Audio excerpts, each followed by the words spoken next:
My name is Ellen, and at 26 I thought I'd finally outdone myself. I had planned the perfect birthday surprise for my sister, Chloe, a full trip to her dream destination.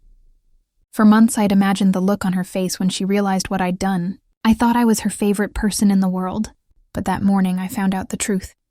She had already gone. With my childhood best friend.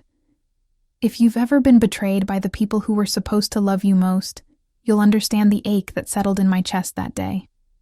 I had started planning back in January. Every decision, every little sacrifice was made with Chloe in mind. I stopped going out on weekends, declined dinners, cut back on coffee runs, and tucked away every spare dollar I could find.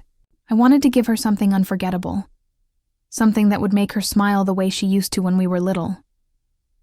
Chloe adored surprises, though she was terrible at letting anyone else take control.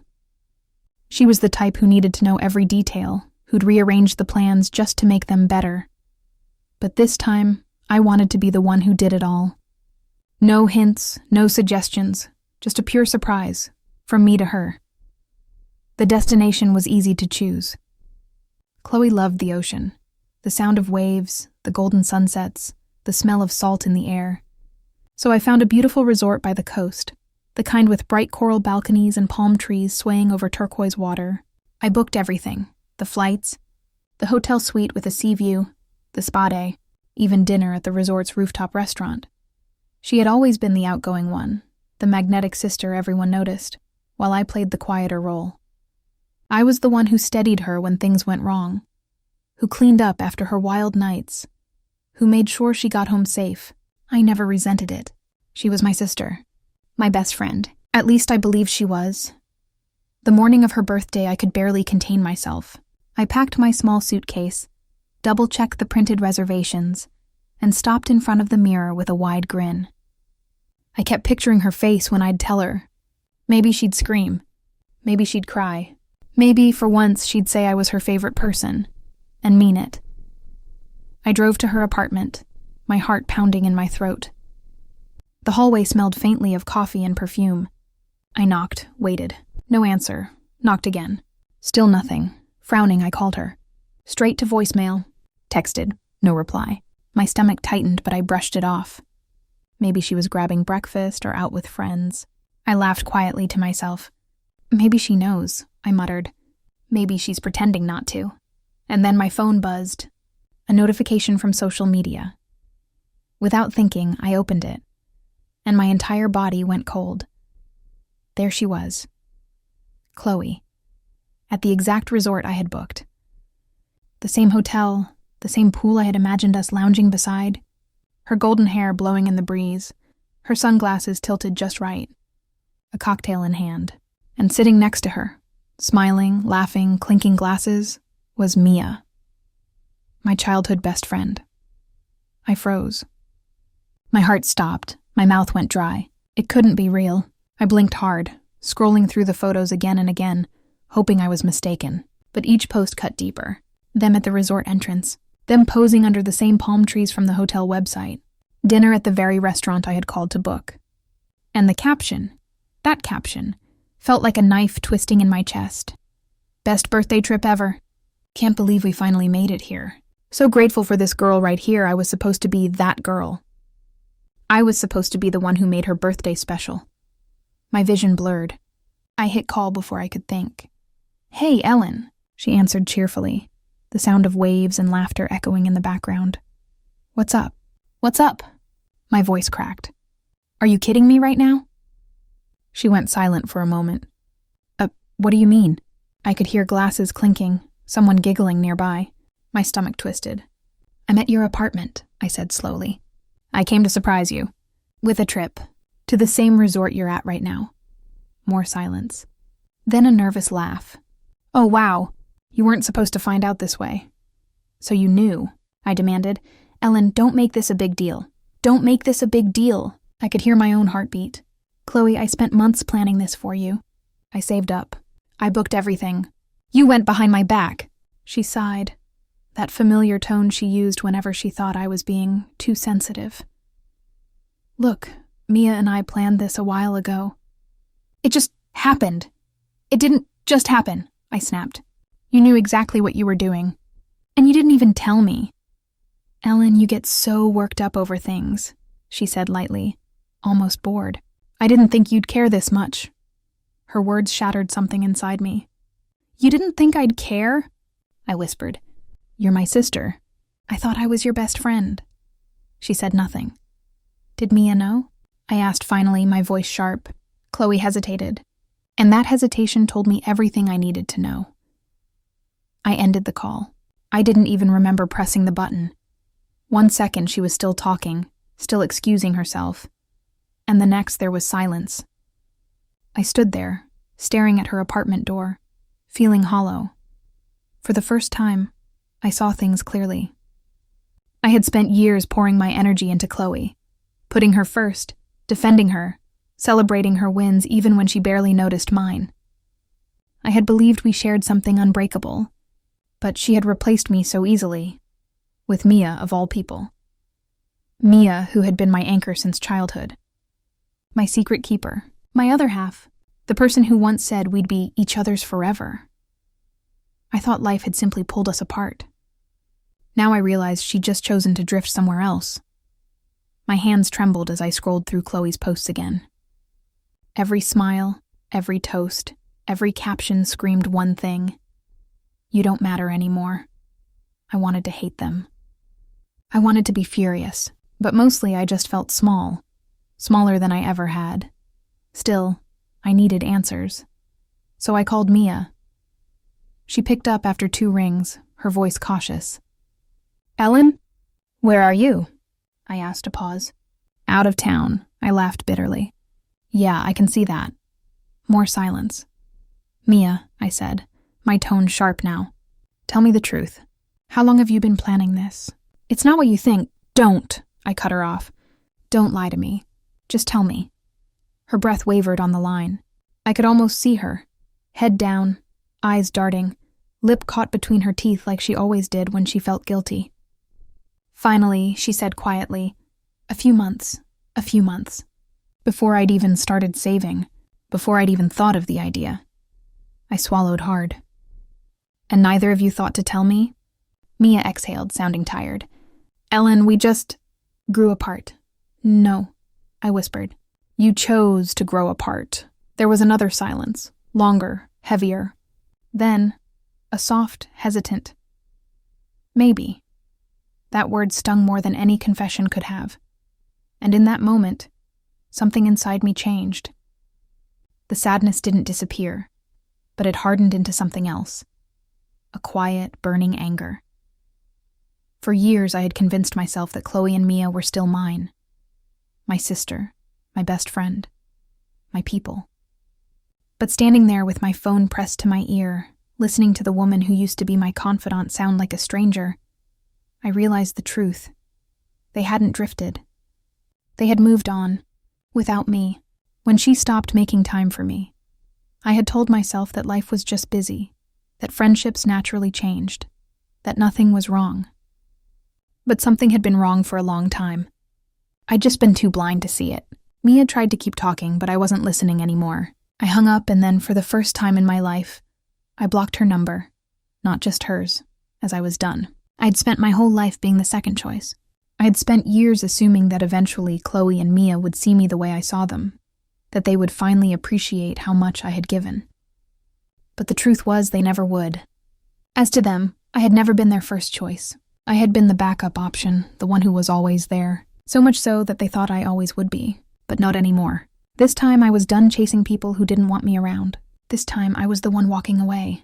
The next morning I woke up feeling different, lighter in some ways, but also angrier. Not just at them, at myself for letting it get this far, for wasting so much time on people who didn't deserve it. But the best part, that anger wasn't dragging me down. It was fueling me. And if Chloe and Maya thought they had one, if they thought I was just going to curl up and let them pretend I never existed, they had another thing coming because I wasn't just going to move on. I was going to make damn sure they regretted losing me. I woke up the next morning feeling like a different person. The pain was still there, but it had shifted. It wasn't a dull, aching sadness anymore. It was sharp-focused. I had spent years thinking Chloe and Mia were my people. My sister, my best friend, the two people who were supposed to know me better than anyone. But now I saw the truth. They didn't just replace me. They had chosen to. And now it was my turn to make a choice. I wasn't going to cry over them anymore. I was going to make sure they never forgot what they lost that afternoon. I did something I never thought I'd do.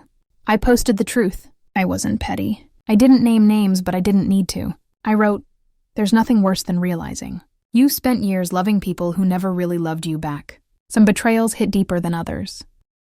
But here's the thing. Losing them, it's not my loss. It's theirs. Because I don't chase people who don't want me in their lives. And I sure as hell don't beg for friendships that aren't real." I hit post and let it sit. I didn't need to tagagnone because everyone who needed to see it would see it. It didn't take long for Chloe to react. That night, she unblocked me and sent a text. Chloe. Well, seriously, you're posting vague dramatic quotes now. I stared at my screen for a second, then smirked. Me? Did I mention your name? Chloe, you didn't have to. We all know who you were talking about. Me. Then maybe you should think about why it hit home.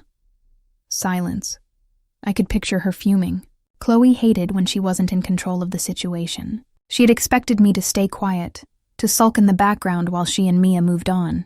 But now she knew I wasn't going to just disappear, and she hated it.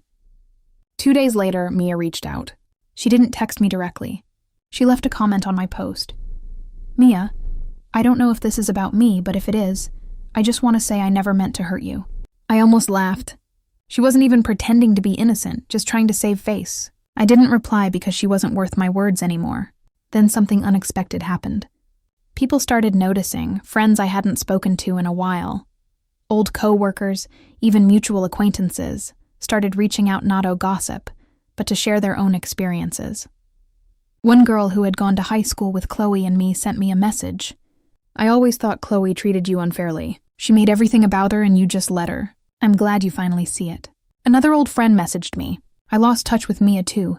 She always seemed to drop people. The second someone cooler came along. You deserve better, Ellen. It was like a switch had flipped. For years, I had seen Chloe and Mia as the perfect, untouchable people in my life. But now I realized I wasn't the only one they'd hurt. They had a pattern, and I had finally broken free from it.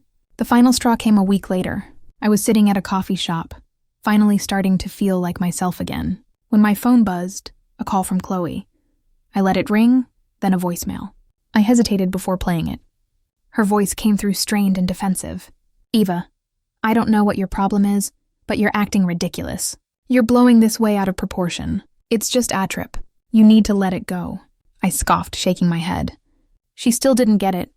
She still thought this was just about the trip. She didn't realize it was about every time she had taken me for granted. Every time she had assumed I'd always be there. Every time she had treated me like an option, not a priority. But then her voice softened. Mom's been asking about you. I felt a pain in my chest. She says you haven't called. She thinks you're mad at her too. Are you? Or are you just punishing all of us because you can't handle things not going your way? And there was the guilt trip. The same manipulation Chloe had always used. The same twist. The blame strategy that made them feel like I was the one overreacting. The same tactic our parents had always used to make me the peacemaker. But not this time. This time I saw through it this time. I let the voicemail sit and then I deleted it. I didn't call her back. I didn't call Mom either because if they really cared, they could reach out to me with something other than blame. They could acknowledge what they'd done. They could actually own up to the damage. But I knew they wouldn't. And for the first time in my life, I didn't care. That night, I went out with friends, real friends. The ones who actually cared. The ones who didn't take them for granted. We laughed, we drank, we danced. And at one point in the middle of the night, I realized I was happy. Not the fake kind of happy I used to feel when I was constantly proving my worth to people who didn't deserve it. But the kind of happy that comes from finally letting go. And for the first time in a long time, I didn't miss Chloe. I didn't miss Mia. I didn't miss any of it because I was done waiting for people to treat me right. I was finally treating myself right. The days passed and I waited for the regret to hit. For the sadness to creep back in. For the loneliness to settle in my bones, because that's how it always worked, right? You cut someone out of your life. You stand your ground and then the doubt sets in. But it never came. Instead, each morning I woke up feeling lighter, like I had been carrying something heavy for years, a weight I didn't even realize was there. And now suddenly it was gone. Chloe texted me a few more times. Her messages shifting between annoyance and guilt tripping. First, she was defensive. "Chloe, you're seriously dragging this out." "It was a trip, Ellen. Get over it." When I didn't respond, she moved to fake concern. "Chloe, I'm actually starting to worry about you. Is everything okay?" I ignored that one too. Then she got angry again. "Chloe, you're being immature. You can't just cut me out of your life." Me watch me. I knew she hated it. Hated that I wasn't playing along. Hated that she had lost control over me. Because in her mind, I was supposed to be the one who always forgave. The one who made peace. The one who came back no matter what she did. But she had pushed too far this time. She had let me plan my own humiliation. She had smiled and laughed with me while I sat at home, thinking I was her favorite person. She had known exactly what she was doing, and she had assumed I would just take it. Then something unexpected happened.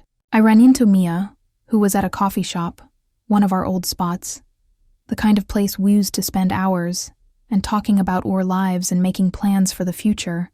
I hadn't expected to see her there, and from the way her eyes widened when she saw me, neither had she for a second. Neither of us moved then cautiously. She stood up and walked over. "Ava," she said, almost hesitant. I just stared at her. This was the girl who had once been my best friend, the one I had trusted with every part of my life. And now looking at her, I felt nothing. Mia shifted awkwardly. "I've been meaning to reach out." I raised an eyebrow, "But you didn't." He swallowed. "I didn't know if you'd want to talk to him." I let out a short, humorless laugh. "I think you already had that answer, Mia." She winced. "Look, I feel awful about everything." I tilted my head. "Do you though?" She hesitated. "I never wanted to hurt you, Ellen." I let the words settle for a moment before shaking my head. "You say that, but you did it anyway." Mia exhaled, running a hand through her hair. "I don't know what else to say." "Then don't say anything." She blinked. "What?" I shrugged. "If you don't know what to say, then don't force an apology just because you feel guilty." Mia frowned. "That's not fair." I let out a slow breath, keeping my voice calm. "You know what's not fair? Letting me believe we were still friends. While you went behind my back, letting me plan something special for my sister. While you knew the whole time that she had already planned the same thing with you. Watching me get excited and never once thinking, hey, maybe Ellen should know about this." Mia swallowed hard, but she didn't argue because she knew I was right. Finally, I just sighed. "You and Chloe deserve each other," I said simply. Then, without another word, I grabbed my coffee and walked out. And this time I didn't look back. That night I realized something. I didn't need revenge. I didn't need some grand scheme to make Chloe and Mia regret what they did, because they already would. Not today, not tomorrow, but one day. Because people like Chloe and Mia, they always think they can do whatever they want, take whoever they want, and never face any consequences. But eventually, they run out of people to betray. One day Mia would see the truth. That Chloe wasn't some perfect best friend. That Chloe would turn on her too.